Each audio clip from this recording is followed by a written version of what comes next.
Hi friends, welcome to Pasi Rusi Recipes in Tamil. இன்னைக்கு நம்ம என்ன பண்ண போறோம்னா ட்ரெடிஷனலான சீராளன் கறி பண்ண போறோம். அது எப்படி பண்றதுன்னு பார்க்கலாம். அதுக்கு தேவையான பொருட்கள்: 1 கப் தோரம் பருப்பு, 1/2 கப் கடலை பருப்பு, 2 காஞ்ச மிளகாய், 2 பச்சை மிளகாய், 1 துண்டு இஞ்சி, கருவேப்பிலை, கொத்தமல்லி, சோம்பு 1 ஸ்பூன், உப்பு 1/2 டேபிள் ஸ்பூன், பெருங்காயம் 1/4 ஸ்பூன், வெங்காயம் 2 வெங்காயம் பொடியை கட் பண்ணி வச்சிருக்கேன்.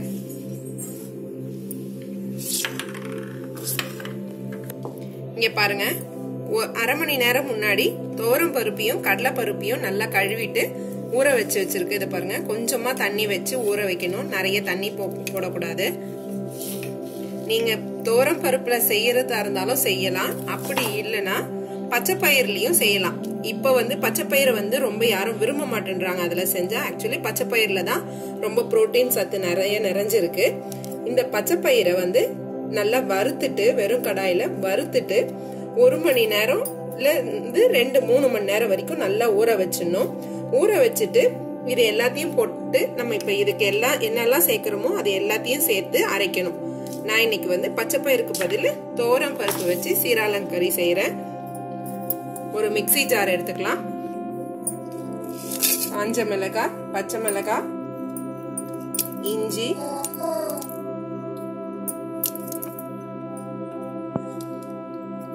பெருங்காயம், சோம்பு, உப்பு, ஊற வச்ச பருப்பு.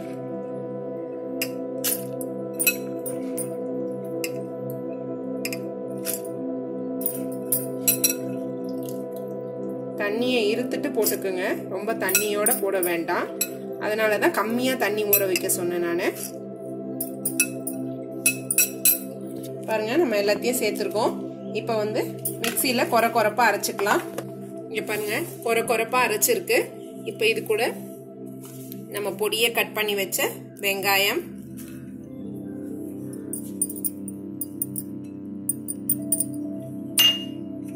கருவேப்பிலை, கொத்தமல்லி,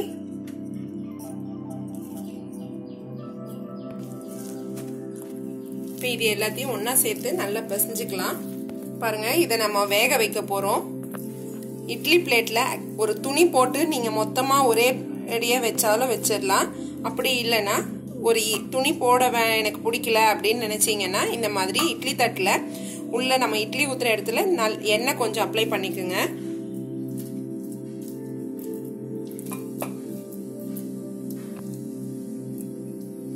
பாருங்க, சின்ன சின்னதா இட்லி மாதிரி ஷேப்புக்கு நீங்க தட்டிட்டு பாருங்க, இந்த மாதிரி தட்டிட்டு ஒரு 7ல இருந்து 8 நிமிஷம் வேக வச்சா போதும். இட்லி வேக வைக்கிற மாதிரி வேக வைக்கணும்.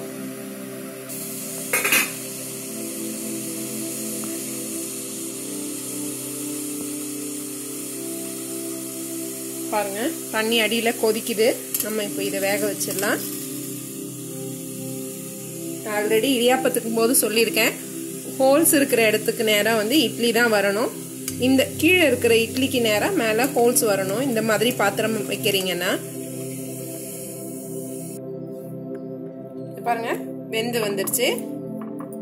இப்ப நம்ம ஒரு கத்தியில, நீங்க இட்லி எடுக்கிற அண்ணன் குத்தி இருந்தாலும் பரவாயில்ல, நீங்க கொஞ்சம் ஆறட்டும்னு சொல்லிட்டு இதை நம்ம பிளேட்ல மாத்திட்டு சின்ன சின்ன பீசஸா கட் பண்ணிக்கலாம். இங்க பாருங்க, இட்லி தட்டுல ஒட்டவே இல்லை, எவ்வளவு அழகா எடுத்துட்டு வந்துச்சு. இப்ப நம்ம இதை பீஸ் போட்டுக்கலாம்.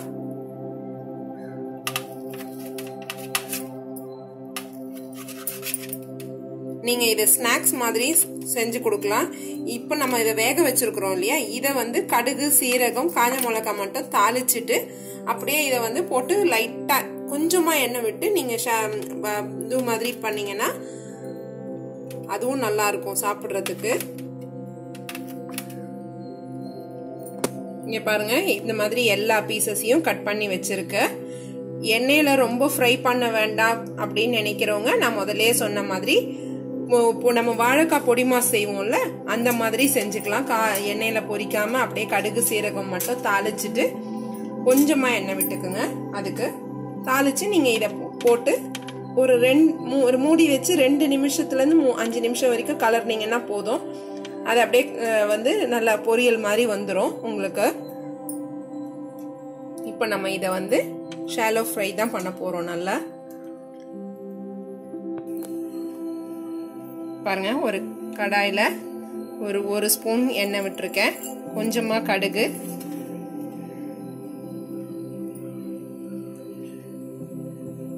கால் ஸ்பூன் கடுகு, 1/4 ஸ்பூன் சீரகம்.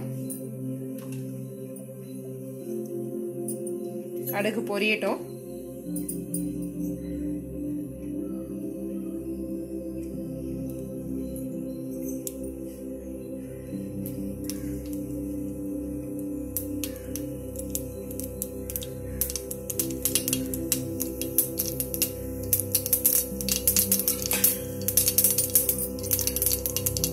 சீரகம், உளுத்தம் பருப்பு 1/4 ஸ்பூன்,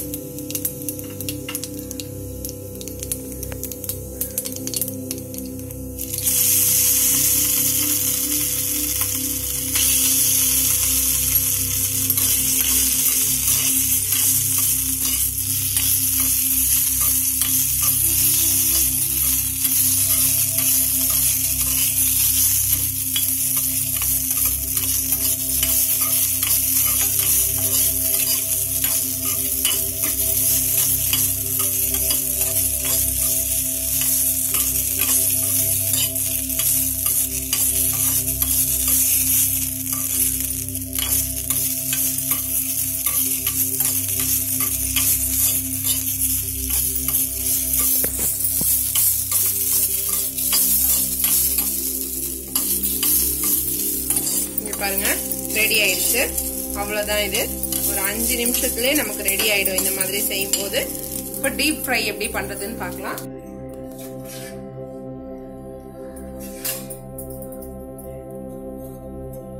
கடாயில கொஞ்சம் எண்ணெய் விட்டுட்டு, எண்ணெய் நல்லா காஞ்சிருச்சு.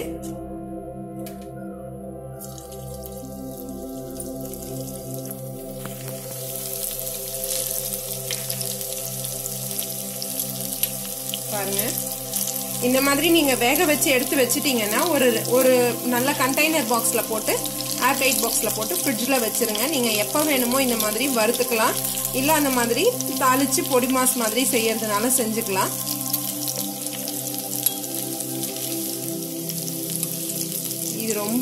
இது நல்லா மொறுமொறுன்னு இருக்கும். பசங்களுக்கு ரொம்ப பிடிக்கும் இந்த மாதிரி செஞ்சு கொடுத்தீங்கன்னா. வறுக்கிறது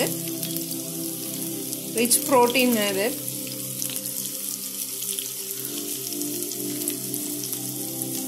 ப்ரௌன் ஆகிற வரைக்கும் வறுக்கணும். நல்லா கோல்டன் ப்ரௌன் ஆகிற வரைக்கும் வறுக்கணும். இதை இங்க பாருங்க, நம்மளோட 2 வகையான சீராளங்கறியும் ரெடி ஆயிடுச்சு. இப்ப பாத்தீங்களா ஃப்ரெண்ட்ஸ், நம்மளோட சீராளங்கறி ரெடி ஆயிடுச்சு. இது நீங்களும் உங்க வீட்டில் ட்ரை பண்ணி பார்த்துட்டு எப்படி இருந்ததுன்னு கமெண்ட்ல போடுங்க. எங்க சேனலை சப்ஸ்கிரைப் பண்ணாதவங்க சப்ஸ்கிரைப் பண்ணிட்டு பக்கத்துல இருக்க பெல் ஐக்கானையும் பிரஸ் பண்ணிடுங்க.